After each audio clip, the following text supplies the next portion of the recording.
Good morning, everybody. So, today we are here with a new topic that is Nurse's thesis of disguised unemployment. तो सबसे पहले हम शुरू करते हैं इंट्रोडक्शन के साथ. किसके साथ? इंट्रोडक्शन के साथ. तो इसमें सबसे पहले हम यही पढ़ेंगे कि जो अंडर डेवलप्ड कंट्रीज़ होती हैं वहाँ पे पॉपुलेशन बहुत ज़्यादा होती है. तो जब वहाँ पे पॉपुलेशन बहुत ज़्यादा होती है तो उनके पास एम्प्लॉयमेंट की ज़्यादा अपॉर्चुनिटीज़ नहीं होती हैं. अपॉर्चुनिटीज़ क्यों नहीं हैं? क्योंकि अंडर डेवलप्ड है, लेस डेवलप्ड कंट्रीज़ हैं. ठीक है, तो वहाँ पे कैपिटल ज़्यादा नहीं है. कैपिटल ज़्यादा नहीं है जिसका मतलब क्या है? अपॉर्चुनिटीज़ नहीं है उनके पास, जॉब अपॉर्चुनिटीज़ नहीं है. तो जब जॉब अपॉर्चुनिटीज़ ज़्यादा नहीं होंगी तो they start engaging in agriculture activities. वो एग्रीकल्चर में काम करना शुरू कर देते हैं. ठीक है, और इस तरीके की जो कंट्रीज़ होती हैं वहाँ पे क्या होता है कि जो फैमिली मेम्बर्स होते हैं वो साथ में काम करते हैं, दे वर्क टुगेदर, क्योंकि जॉब अपॉर्चुनिटीज़ नहीं है. तो यहाँ पे आप एक चीज़ के बारे में पढ़ोगे, नॉट चीज़ के बारे में, आप एक अनएम्प्लॉयमेंट के बारे में पढ़ोगे, वो है डिस्गाइज्ड अनएम्प्लॉयमेंट. तो डिस्गाइज्ड अनएम्प्लॉयमेंट का क्या मतलब है वो हम अभी जान लेते हैं एक एग्जाम्पल के थ्रू. फॉर एग्जाम्पल कि आपको 4 वर्कर्स चाहिए. ठीक है, यू नीड 4 वर्कर्स. ठीक है, सिर्फ 4 वर्कर्स रिक्वायर्ड है, याद रखना, 4 वर्कर्स रिक्वायर्ड. करेक्ट. बट काम कितने कर रहे हैं?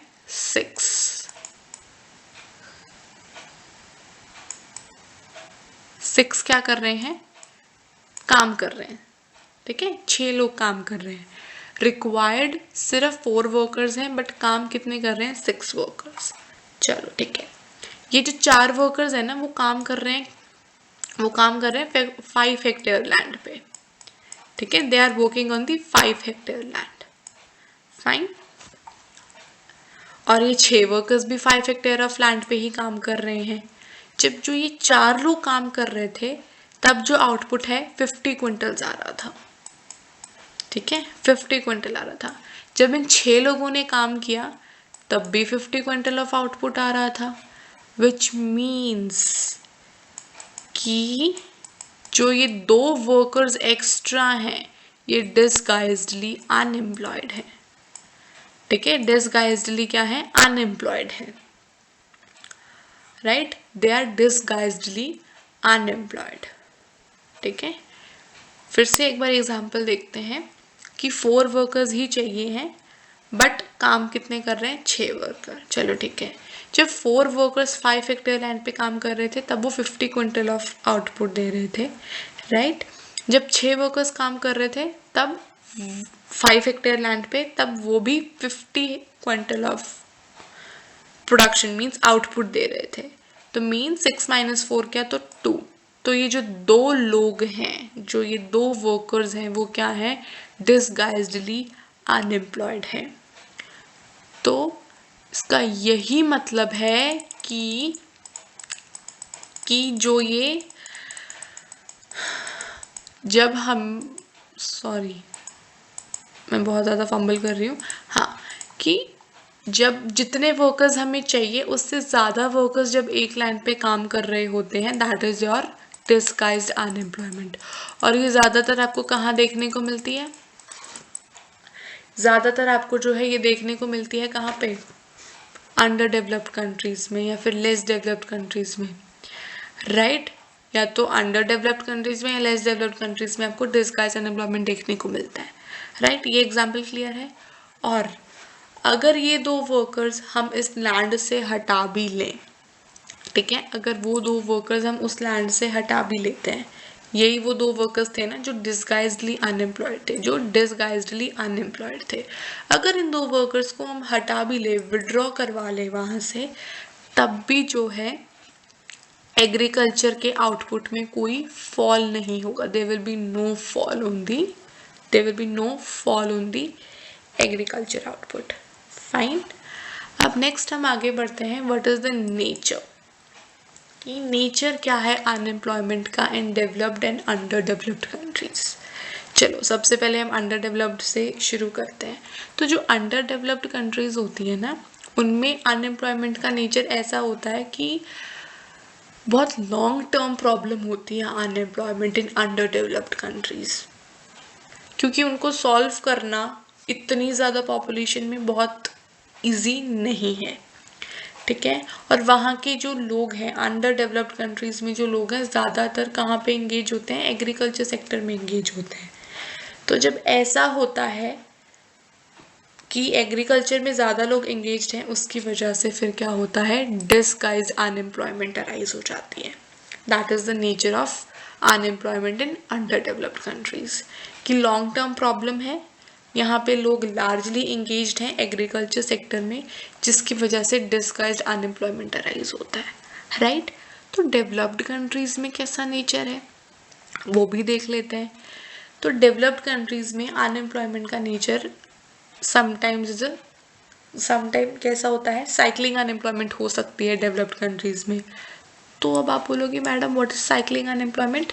तो साइक्लिंग अनएम्प्लॉयमेंट का मतलब होता है कि जब आपके पास डिमांड की कमी होती है ना, तब साइक्लिंग अनएम्प्लॉयमेंट अराइज होता है। आप बोलोगे डिमांड के थ्रू कैसे, चलो वो भी देख लेते हैं। अगर डिमांड आपकी डिक्रीज करेगी, ठीक है, if your demand is decreasing, ठीक है, अगर आपकी डिमांड डिक्रीज कर रही है, चलो ठीक है, कर गई डिमांड डिक्रीज, डिमांड डिक्रीज हो गई मीन्स कंजम्पशन इज डिक्रीजिंग, लोग कंजम्पशन नहीं कर रहे हैं। जब लोग कंजम्पशन नहीं करेंगे तो प्रोड्यूसर लॉस में चला जाएगा, तो फिर वो क्या करेगा, वो भी प्रोडक्शन करनी कम कर देगा। तो प्रोडक्शन क्या होगी, गुड्स की कम हो जाएगी। जब प्रोडक्शन कम हो जाएगी तो सीधी सी बात है, जो उसने लेबर हाई की हुई थी प्रोडक्ट्स को बनाने के लिए, और जब प्रोडक्शन ही कम होगी तो वो लेबर रख के क्या करेगा, जब वो वेजेस ही नहीं दे पाएगा उन्हें, तो वो लेबर को हटा देगा। तो लेबर भी क्या हो जाएगी, कम हो जाएगी। तो जब लेबर कम हो रही है इसका मतलब अनएम्प्लॉयमेंट आ रहा है। तो that is a cyclic unemployment, कि डिमांड नहीं होगी, कंजम्पशन कम होगी, कंजम्पशन कम होगी तो प्रोडक्शन कट हो जाएगी, प्रोडक्शन कट हो जाएगी तो लेबर्स को काम से हटा दिया जाएगा। तो जब उनको काम से हटा दिया जाएगा तो साइक्लिक अनएम्प्लॉयमेंट अराइज हो जाएगी, राइट। That is why cycling unemployment lack of demand की वजह से अराइज होती है। दो और अनएम्प्लॉयमेंट होती हैं डेवलप्ड कंट्रीज में, वो कौन सी, structural unemployment and frictional unemployment. तो स्ट्रक्चरल अनएम्प्लॉयमेंट क्या है वो देख लेते हैं। स्ट्रक्चरल अनएम्प्लॉयमेंट में कुछ रीजंस होते हैं। पहला रीज़न ये हो सकता है कि प्रोड्यूसर है, प्रोड्यूसर को शायद क्या है, स्किल्ड लेबर चाहिए, बट उसको मिल कौन सी रही है, अनस्किल्ड लेबर, तो उसकी वजह से भी स्ट्रक्चरल अनएम्प्लॉयमेंट हो सकती है। या फिर ऐसा हो सकता है कि अगर कोई इंडस्ट्री में वर्कर्स काम कर रहे हैं और इंडस्ट्री में क्या है, नई मशीन्स आ गई हैं, नई टेक्नोलॉजी आ गई है, तो जो पुराने वर्कर्स हैं वो आउटडेटेड हो जाएंगे, ठीक है, उन्हें ज़्यादा नॉलेज नहीं रहेगी फिर टेक्नोलॉजी की, तो उसकी वजह से भी क्या है, स्ट्रक्चरल अनएम्प्लॉयमेंट आ सकता है। और दूसरी अनएम्प्लॉयमेंट कौन सी हो सकती है, फ्रिक्शनल अनएम्प्लॉयमेंट। तो जो फ्रिक्शनल अनएम्प्लॉयमेंट है वो कैसे आती है, फॉर एग्जांपल मैं एक टीचर हूँ, अब जब मैं टीचर हूँ मैं ये सोच रही हूँ कि यार नहीं, अब ना स्कूल में नहीं पढ़ाना, अब मुझे ना कॉलेज में एज अ प्रोफेसर पढ़ाना है बच्चों को, ठीक है, मैं ये सोचती हूँ। तो जब मैं ये सोचूंगी तो मैं क्या करूँगी, अपनी पुरानी वाली जॉब छोड़ के नई जॉब में लगूंगी। तो जब पुरानी वाली जॉब छोड़ने के बाद और नई जॉब ज्वाइन करने के बीच में जो टाइम पीरियड मैं जिसमें अनएम्प्लॉयड रहूँगी, ठीक है, कि पुरानी जॉब छोड़ के नई जॉब ज्वाइन करने तक का जो टाइम पीरियड होगा, that will be your frictional unemployment. और ये जो तीनों एम्प्लॉयमेंट्स हैं इनको जो है शॉर्ट टर्म में सॉल्व किया जा सकता है इन डेवलप्ड कंट्रीज, और इन तीनों ही अनएम्प्लॉयमेंट्स को हम एक नाम से बुला सकते हैं, that is industrial unemployment. What, industrial unemployment, fine. चलो अब नेक्स्ट हम करेंगे what is difference between disguised and industrial unemployment. तो जो डिस्गाइज अनएम्प्लॉयमेंट है, जो इंडस्ट्रियल अनएम्प्लॉयमेंट है, उसमें क्या डिफरेंस है। पहला तो ये आ जाएगा कि ये अंडर डेवलप्ड कंट्रीज में होती है और ये डेवलप्ड कंट्रीज में होती है। सेकंड आएगा कंसील्ड है और ये ओपन है। कंसील्ड से क्या मतलब है कि जो डिस्गाइज अनएम्प्लॉयमेंट है, आप ये गेस नहीं कर सकते हो कि कौन काम कर रहा है और कौन काम नहीं कर रहा है। फॉर एग्जाम्पल, अगर आप मेरे घर में आओ और मैं फार्म पे काम कर रही हूँ और मेरी फैमिली में 10 लोग हैं, अब वो 10 के 10 जने काम कर रहे हैं, क्या आप पता लगा लो कि उनमें से कौन काम नहीं कर रहा है? Because everybody is working on the field. तो आप ये नहीं कह सकते कि ये काम कर रहा है, ये काम नहीं कर रहा है। तो इट इज़ वेरी डिफ़िकल्ट, तो बहुत ज़्यादा डिफ़िकल्ट है ये जानना कि who is working and who is not working. तो it is concede, it is open, आप इजीली पता लगा सकते हो कि हाँ ये काम नहीं कर रहा है, दिस बंदा इज़ अनएम्प्लॉयड। ठीक है। थर्ड आता है हमारे पास कि फैमिली, आप इसमें फैमिली फार्म पे काम करते हो, आप अपने फैमिली ऑक्यूपेशन पे ही सारे एक साथ काम करते हो, बट इसमें अगर आपको कोई हायर करेगा तभी आप काम करोगे, राइट। और फोर्थ डिफरेंस क्या आता है कि आप इसको इजीली एनालाइज नहीं कर सकते हो, it is not easy to analyse. आप ये नहीं पता लगा सकते कि ये बंदा काम नहीं कर रहा है और इसके करने से प्रोडक्शन नहीं हो रही, you can not guess it, it is not easy. और इंडस्ट्रियल अनएम्प्लॉयमेंट में it is easy to estimate कि हाँ इतने लोग काम नहीं कर रहे हैं, इतने लोग काम कर रहे हैं। फिफ्थ आता है कि अगर आप इसको करेक्ट करना चाहो और अगर आप सप्लाई ऑफ मनी इंक्रीज कर दोगे तो इससे क्या होगा, प्राइस लेवल इंक्रीज हो जाएगा इकोनॉमी के अंदर। अब आप बोलोगे ठीक है प्राइस लेवल हो जाएगा, तो this is not good for the disguise unemployment. आप सप्लाई ऑफ मनी इंक्रीज नहीं कर सकते हो डिस्गाइज अनएम्प्लॉयमेंट में, बट आप इंडस्ट्रियल अनएम्प्लॉयमेंट में अगर सप्लाई ऑफ मनी को इंक्रीज करोगे तो इससे क्या है, डिमांड इंक्रीज हो जाएगी। क्या इंक्रीज हो जाएगी, डिमांड इंक्रीज हो जाएगी। अब आप ये बोलोगे कि मैडम आप ये बोल रहे हो कि इंडस्ट्रियल अनएम्प्लॉयमेंट में डिमांड इंक्रीज हो जाएगी, वहाँ प्राइस, इससे प्रॉब्लम सॉल्व हो जाएगी, इंडस्ट्रियल अनएम्प्लॉयमेंट में प्रॉब्लम सॉल्व हो जाएगी बट डिस्गाइज्ड में नहीं होगी। वो कैसे? जैसे मैंने भी आपको बताया था कि जो साइक्लिक अनएम्प्लॉयमेंट है वो लैक ऑफ डिमांड की वजह से अराइज होता है, कि डिमांड नहीं होता है इतना, उस वजह से क्या है प्रॉब्लम अराइज होता है। तो जब सप्लाई ऑफ मनी इंक्रीज हो जाएगा इंडस्ट्रियल अनएम्प्लॉयमेंट के अंदर तो लोगों के पास पैसा आएगा, लोगों के पास पैसा आएगा तो दे विल डिमांड मोर, जब वो डिमांड करेंगे तो प्रोडक्शन बढ़ेगी, प्रोडक्शन बढ़ेगी तो चीज़ें बनाने के लिए लेबर चाहिए, लेबर विल बी हायर्ड, लोगों को हायर कर लिया जाएगा, labour as a labour hire कर लिया जाएगा, उससे क्या है डिमांड इंक्रीज हो रही है सप्लाई ऑफ मनी से। बट इसमें उल्टा है। क्यों उल्टा है? क्योंकि disguise unemployment under developed countries में होती है, लेस डेवलप्ड कंट्रीज में होती है, और यहाँ पे जो है कैपिटल नहीं होता है। कैपिटल मीन्स मतलब कि कैपिटल की जो प्रोडक्शन है वो बहुत ज़्यादा कम है, there is a lack of capital, there is a lack of capital formation. तो सीधी सी बात है, अगर सप्लाई ऑफ मनी हो भी गया और लोगों के पास पैसा आ गया और अब वो डिमांड करनी शुरू कर दी उन लोगों ने, अब जब वो डिमांड करनी शुरू कर देंगे तो सीधी सी बात है ना, सीधी सी बात है, अगर उन लोगों ने डिमांड करनी शुरू कर दी तो भाई चीज़ें बनाने के लिए you need machinery, you need capital, वो तो आप लोगों के पास है ही नहीं इतना ज़्यादा। ठीक है, इतना ज़्यादा है ही नहीं आप लोगों के पास, तो डिमांड बढ़ जाएगी बट आपके पास इतना वो नहीं है कैपिटल कि आप अपने डिमांड को सप्लाई से मैच कर सको, that you can meet the demand with the supply. आपके पास इतना कैपिटल नहीं है, तो उसकी वजह से क्या होगा, जब डिमांड पूरी नहीं होगी लोगों की तो सीधी सी बात है कि सप्लाई कम है, सप्लाई कम है तो सीधी सी बात है प्राइसेस को इंक्रीज कर दिया जाएगा। So that is why they are saying कि अगर सप्लाई ऑफ मनी बढ़ा दी जाए अंडर डेवलप्ड कंट्रीज में तो इससे क्या होगा, प्राइस लेवल इंक्रीज हो जाएगा, राइट। अब हम करेंगे मीनिंग ऑफ डिस्गाइज्ड अनएम्प्लॉयमेंट। अब मीनिंग ऑफ डिस्गाइज्ड अनएम्प्लॉयमेंट में क्या है वो भी देख लेते हैं, लेट्स गो। तो इसमें आता है कि ये एक ऐसी सिचुएशन है जिसमें जितने वर्कर्स काम कर रहे होते हैं उतने वर्कर्स की रिक्वायरमेंट नहीं होती है, उससे कम वर्कर्स की ही रिक्वायरमेंट होती है। अगर उसमें से कुछ वर्कर्स को निकाल दिया जाए और वर्कर्स उसी सेम एफिशिएंसी से काम करें तब भी प्रोडक्शन उतनी ही रहेगा, there will be no effect on the production, right.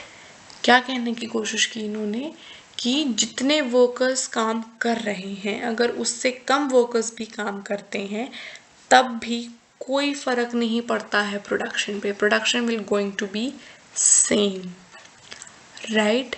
और इसमें जो लोग हैं ज़्यादातर फैमिली ऑक्यूपेशंस में ऑक्यूपाइड होते हैं।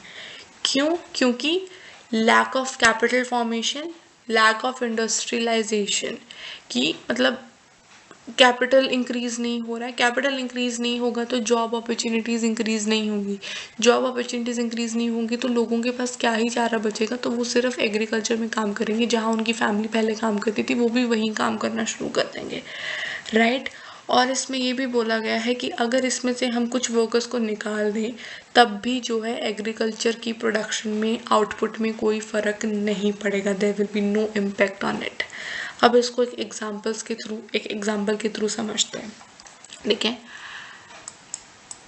10 वर्कर्स रिक्वायर्ड है, ठीक है, 10 वर्कर्स रिक्वायर्ड, चलो ठीक है, मान लिया कि 10 वर्कर्स रिक्वायर्ड है, ओके फाइन, 10 वर्कर्स रिक्वायर्ड, और बट काम कितने कर रहे हैं, 12 workers are working, how many workers are working, 12 workers are working, चलो ये भी मान लिया हमने, ठीक है। ये 10 वर्कर्स जो हैं कितने उस पे काम कर रहे थे, 4 हेक्टेयर लैंड पे, ठीक है, 4 हेक्टेयर ऑफ लैंड पे ये काम कर रहे थे, और कितनी क्वांटिटी प्रोड्यूस कर रहे थे, लगा लो 80 क्विंटल्स, ठीक है, 80 quintals of quantity they were producing.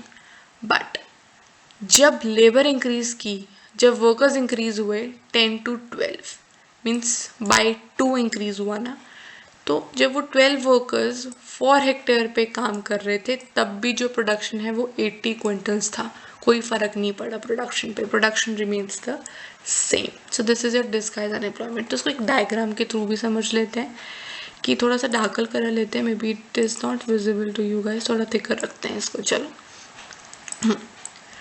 अब जैसे ये आपका x एक्सेस है and this is your y axis, sorry उल्टा बोल दिया ना, y एक्सेस है, ये x एक्सेस है, चलो आपने अपने y एक्सेस पे आउटपुट लिया है, ठीक है, आपने क्या लिया है, y एक्सेस पे आउटपुट लिया है, और x एक्सेस पे आपने वर्कर्स लिए हैं, चलो ठीक है, ये भी मान लिया कि आपने वर्कर्स लिए हैं, ओके, ये O है। पहले वर्कर्स कितने काम कर रहे हैं, OW1, इतने वर्कर्स हायर किए मैंने, इतने यहाँ तक, ठीक है, quantity remains the same, Q1 रहेगी क्वांटिटी, याद रखना। तो काम कितने वर्कर्स काम कर रहे हैं, OW1 वर्कर्स काम कर रहे हैं, तो कितनी क्वांटिटी प्रोड्यूस हो रही है, OQ1 की, QW यार Q नहीं है, OW1 सॉरी, ठीक है, OW1 वर्कर्स काम कर रहे हैं, तो क्वांटिटी कितनी प्रोड्यूस हुई, OQ1 इतनी आउटपुट हुई, चलो ठीक है। और जब मैंने लेबर इंक्रीज कर दी OW1 से OW2 पे, ठीक है, मैंने क्या कर दिया, लेबर इंक्रीज कर दी, तो जब मैंने वर्कर्स को इंक्रीज किया, तब भी क्या है, quantity is the same, quantity is still same, it is not increasing. तो ये जो कर्व है ना, ये वाली आउटपुट बढ़ रही है, but after this point output will not increase, output remains constant, ठीक है, इस पॉइंट के बाद कांस्टेंट रहेगी। चलो अब इसी एग्जांपल के थ्रू समझते हैं कि 10 वर्कर्स रिक्वायर्ड, कि यहाँ पे ना पहले 10 वर्कर्स काम कर रहे थे, तब भी क्वांटिटी कितनी आ रही थी, OQ1। जब मैंने वर्कर्स को इंक्रीज किया 10 to 12, तब भी क्वांटिटी कितनी है, सेम ही है, वही 80 क्विंटल्स ऑफ क्वांटिटी है, कोई फर्क नहीं पड़ा क्वांटिटी में। So this is your disguised unemployment, ठीक है। तो there will be no increase in the output by increasing the workers, correct. तो जो ये 12 - 10 में से जो ये 2 वर्कर्स हैं, ये जो 2 वर्कर्स हैं, दे आर डिस्गाइज्डली अनएम्प्लॉयड, करेक्ट। तो अब नेक्स्ट क्या बोलते हैं कि जो पॉपुलेशन है वो ज़्यादा फास्टर रेट पे ग्रो कर रही है और इतना कैपिटल फॉर्मेशन इंक्रीज नहीं हो रहा है, ठीक है। यहाँ पे जो है जॉब्स नहीं है, क्यों नहीं है जॉब्स, क्योंकि कैपिटल फॉर्मेशन नहीं है, कैपिटल फॉर्मेशन नहीं होगा तो जॉब्स नहीं होंगी, अपॉर्चुनिटीज़ नहीं होंगी, तो लोग will start working with their families only, ठीक है। अब इन्होंने बोला मार्जिनल प्रोडक्टिविटी इज 0, वो कैसे, ये जो 2 वर्कर्स थे ना, ये जो हमने 12 माइनस 10 करके जो 2 वर्कर्स का एस्टिमेट निकाला था, ये जो 2 वर्कर्स हैं ये डिसगाइजली अनएम्प्लॉयड हैं, तो जो इनकी मार्जिनल प्रोडक्टिविटी है वो 0 है। ठीक है, दे अगर वो रहेंगे या नहीं रहेंगे कोई फ़र्क नहीं पड़ रहा है प्रोडक्शन में, वो मार्जिनल प्रोडक्टिविटी इज़ 0। और अब ये भी कह रहे हैं कि जो पॉपुलेशन का प्रेशर है लैंड पे वो बहुत ज़्यादा बढ़ रहा है। क्यों? क्योंकि लोग इतने ज़्यादा हो गए हैं, इतनी ज़्यादा पॉपुलेशन हो गई है कि इसकी वजह से लैंड जो है डिवाइड होता जा रहा है। There is a fragmentation of land, कि इसकी प्रॉब्लम बहुत ज़्यादा बढ़ती जा रही है। फ्रेगमेंटेशन ऑफ लैंड क्या होता है? फॉर एग्जांपल एक फैमिली है, उस फैमिली में 5 लोग रहते हैं, ठीक है, और वहाँ पे 5 हेक्टेयर ऑफ लैंड है। अब जब 5 हेक्टेयर ऑफ लैंड है, ठीक है, उससे जो है पहले 50 क्विंटल्स ऑफ वीट की क्वांटिटी या फिर आउटपुट आती थी।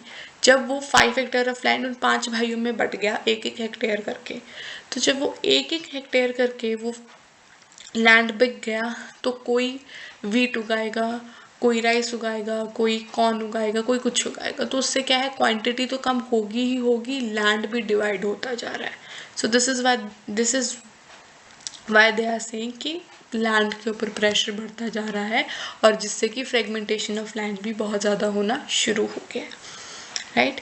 अब हम करेंगे इसके फीचर्स, कि अब इसके फीचर्स क्या हैं, what are the features of this. पहला फीचर आता है marginal productivity of disguisedly unemployed people are 0। ठीक है, दूसरा ये आता है कि जो डिसगाइज अनएम्प्लॉयमेंट है वो ज़्यादातर क्या है, लोग जो है ज़्यादातर एग्रीकल्चर एक्टिविटीज़ करते हैं या एलाइड एक्टिविटीज़ करते हैं। एलाइड एक्टिविटीज़ में आपका आ जाता है एनिमल हस्बेंड्री या फिर फिशरी एक्सेट्रा, ये सारी चीज़ें। थर्ड फीचर आपका ये आता है कि आप आइडेंटिफाई नहीं कर सकते कि कौन सा बंदा काम कर रहा है और कौन सा बंदा काम नहीं कर रहा है, you can not identify that. Fourth आपका फीचर ये आता है कि इसमें पॉपुलेशन ज़्यादा होती है और कैपिटल की कमी होती है। फिफ्थ आपका ये आता है कि मोस्टली इसमें सारी जो है एग्रीकल्चरल फैमिलीज होती हैं, राइट। अब आपके आते हैं कॉजेज़, कि किन रीजंस की वजह से डिसगाइज अनएम्प्लॉयमेंट एग्जिस्ट करता है या फिर अराइज होता है। ठीक है, पहला रीज़न आता है pressure of population on land. सीधी सी बात है, पॉपुलेशन की ग्रोथ इतनी ज़्यादा हो रही है, इतने ज़्यादा हाई रेट पे बढ़ रही है पॉपुलेशन, इतने रेट पे तो टेक्नोलॉजी भी इंक्रीज़ नहीं हो रही, इतने रेट पे तो कैपिटल भी इंक्रीज़ नहीं हो रहा, तो जिसकी वजह से opportunities for jobs are very less. तो जिसकी वजह से क्या होता है, they have to be dependent on the land या फिर एग्रीकल्चरल एक्टिविटीज़। ठीक है, सेकेंड आपका आता है कैपिटल फॉर्मेशन। ठीक है, ऑब्वियस सी बात है, जो ग्रोथ है इन इकोनॉमीज़ में या फिर इन कंट्रीज़ में बहुत ज़्यादा कम है, या तो है ही नहीं, कि कैपिटल फॉर्मेशन या तो है तो बहुत थोड़ा है या तो फिर है ही नहीं। तो इसकी वजह से जो इकॉनमी है इट्स स्टार्ट लैगिंग। ठीक है, तो इससे क्या होता है, लेबर भी अच्छे से यूटिलाइज नहीं हो पाती। अब आता है जॉइंट फैमिली। अब जॉइंट फैमिली में क्या होता है आपका, कि वर्कर्स जो हैं अपनी प्लेसेस को छोड़ना नहीं चाहते हैं। क्यों? क्योंकि they don't want to go far away from their places, they don't want to leave their land. इसकी वजह से भी डिसगाइज अनएम्प्लॉयमेंट होती है कि वो अपना लैंड छोड़ना ही नहीं चाहते, कहीं और काम करना ही नहीं चाहते। ठीक है, चौथा आता है लैक ऑफ इंडस्ट्रियलाइजेशन, की इंडस्ट्रीज जो है अच्छे से सेटअप्ड नहीं है। अब सेटअप नहीं है, सीधी सी बात है, एम्प्लॉयमेंट अपॉर्चुनिटीज़ नहीं है, एम्प्लॉयमेंट अपॉर्चुनिटीज़ नहीं है तो वो एग्रीकल्चर सेक्टर में एंगेज हो जाते हैं। So these are your causes. अब इसके बाद आता है आपका disguise unemployment and saving potential. ये हम नेक्स्ट वीडियो में एज अ पार्ट 2 करेंगे, राइट। अभी तक सिर्फ इतना ही। So thank you for watching my video. If anybody of you having any doubt, please feel free to ask. I will definitely reply. ठीक है, आप प्लीज़ कमेंट कर दीजिएगा, आई विल डेफिनेटली रिप्लाई। और थैंक यू फॉर वॉचिंग। अगर कुछ समझ में नहीं आता है तो प्लीज़ बता दीजिएगा, I will answer your questions, and please subscribe and like my channel, and thank you.